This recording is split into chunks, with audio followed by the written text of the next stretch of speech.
ಬುಡ ಬುಡ ಏನೋ ಮಾಡಲಿ ಹುಡುಗ.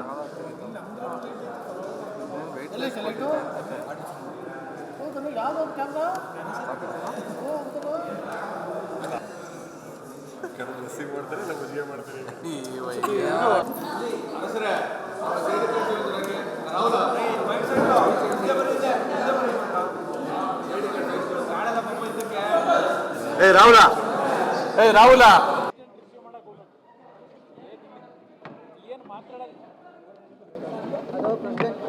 ಅದು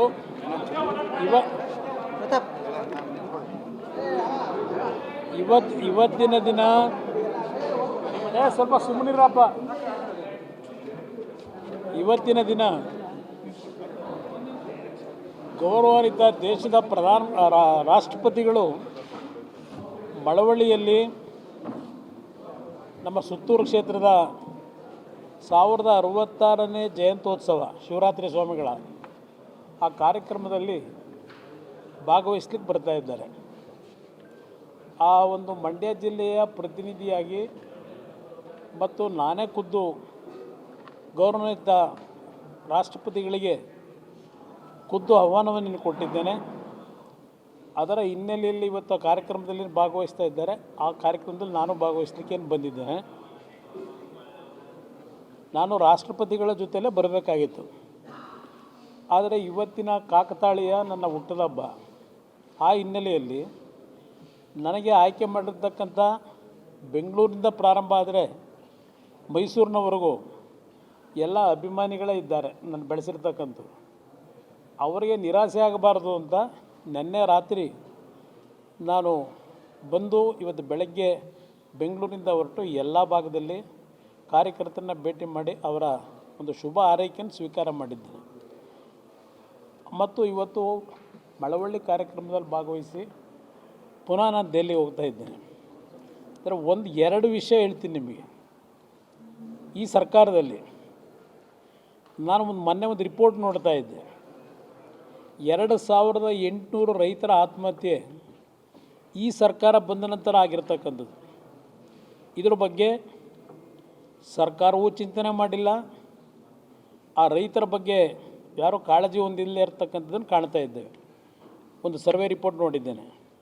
ನಂತರ ಈ ಸರ್ಕಾರ ಹೇಳಿತು ಬಂದಂಥ ಸಂದರ್ಭದಲ್ಲಿ ಈ ಬಾರಿ 32 ಲಕ್ಷ ರೈತರಿಗೆ 24,000 ಕೋಟಿ ಹಣ ಕೊಡ್ತೀವಿ ರೈತನ ಒಂದು ಕೃಷಿ ಚಟುವಟಿಕೆಗೆ ಅಂತ ಹೇಳಿದ್ರು. ಈ ನವಂಬರ್ ತಿಂಗಳಿನವರೆಗೆ ಸುಮಾರು 12,000 ಕೋಟಿ ರೂಪಾಯಿಗಳನ್ನು 14-18 ಲಕ್ಷ ಜನಕ್ಕೋ ಇಲ್ಲ 24 ಲಕ್ಷ ಇರಬೇಕು.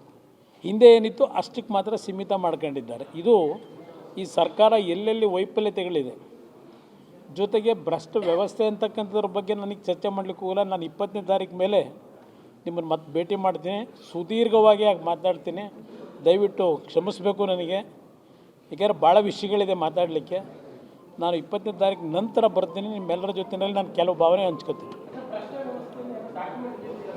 ಡಾಕ್ಯುಮೆಂಟ್ ಕೊಟ್ಟರು ಏನು ಉಪಯೋಗ ಬರಲ್ಲ, ಅದಕ್ಕೊಂದು ಕಾಲ ಇದೆ. ಆ ಕಾಲಕ್ಕೆ ನಿರೀಕ್ಷೆ ಮಾಡ್ತಾಯಿದ್ದೀನಿ.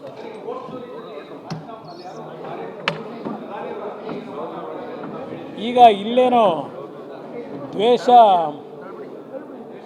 ಭಾಷಣಕ್ಕೆ ಏನೋ ಒಂದು ಬಿಲ್ ತರ್ತಾವ್ರಲ್ಲ, ಅಲ್ಲಿ ಕಾಂಗ್ರೆಸ್ನ ಕಾರ್ಯಕರ್ತರು ಅಲ್ಲೇನೋ ಒಂದು ಪ್ರಧಾನಮಂತ್ರಿಗಳ ಬಗ್ಗೆ ರಿಯಾಕ್ಟ್ ಮಾಡಿದ್ದಾರೆ. ಸ್ವಲ್ಪ ಅದನ್ನು ಅರ್ಥ ಮಾಡ್ಕೋಬೇಕು.